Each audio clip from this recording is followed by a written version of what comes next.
Teman tahu nggak sih apa itu al-wadah? Kita pelajari bersama. Ilmu tahammul wa'adah dan asbab al-wurud al-hadis.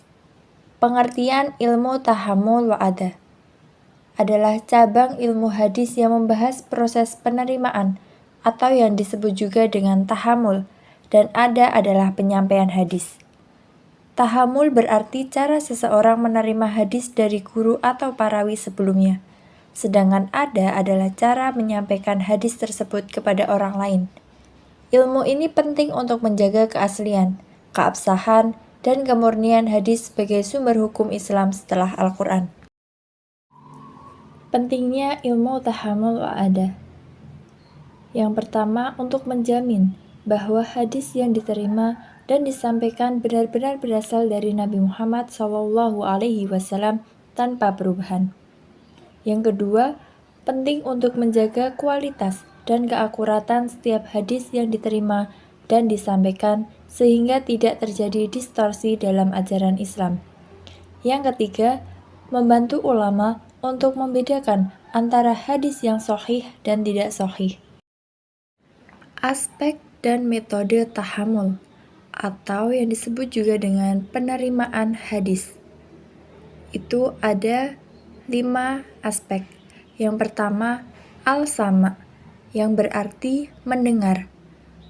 Murid mendengarkan langsung dari guru, metode paling tinggi dan kuat.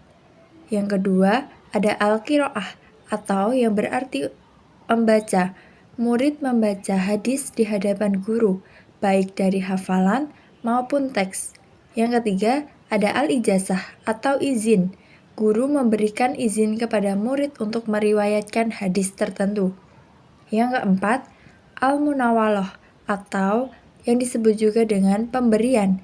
Guru memberikan naskah hadis kepada murid untuk diteruskan.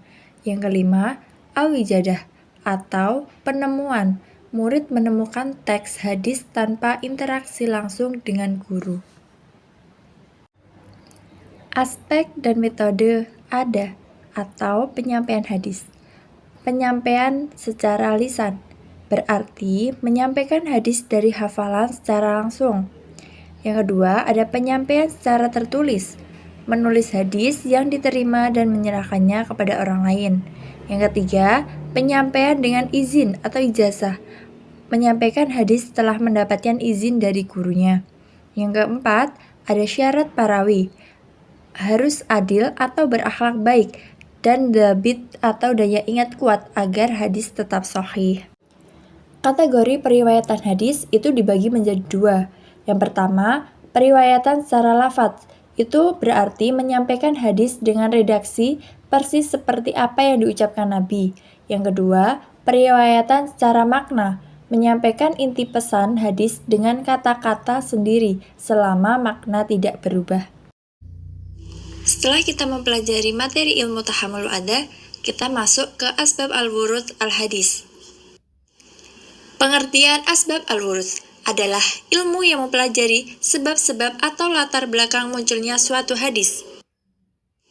Ilmu ini berperan untuk mengetahui konteks, peristiwa, atau pertanyaan yang melatar belakangi Nabi Muhammad SAW menyampaikan sebuah hadis. Fungsi dan pentingnya asbab al-wurud. Yang pertama, untuk membantu memahami makna hadis secara lebih tepat dan mendalam. Yang kedua, untuk menjelaskan mengapa dan dalam situasi apa hadis tersebut diucapkan, sehingga menghindari kesalahpahaman atau penafsiran yang keliru. Yang ketiga, menjadi pedoman dalam penerapan hukum Islam agar sesuai dengan konteks keasliannya. Contoh penerapannya dengan mengetahui asbab al-wurud Seorang ulama atau peneliti hadis dapat membedakan apakah suatu hadis berlaku umum atau khusus pada situasi tertentu. Ilmu ini juga membantu dalam menjelaskan perbedaan antara hadis yang tampaknya bertentangan, karena masing-masing bisa memiliki sebab kemunculan yang berbeda.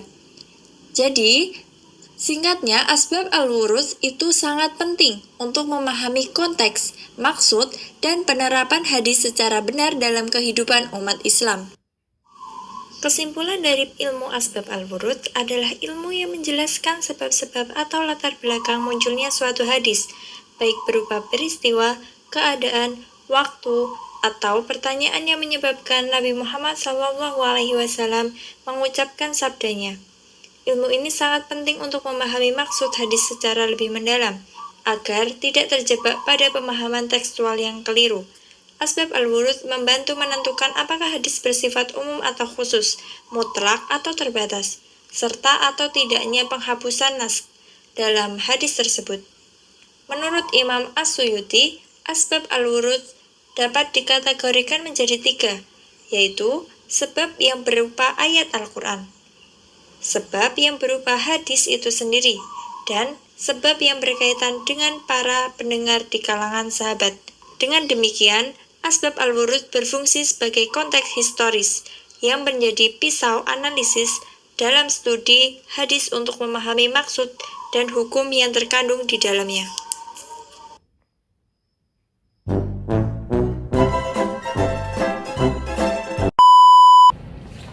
Saya. Piye ta? Sil.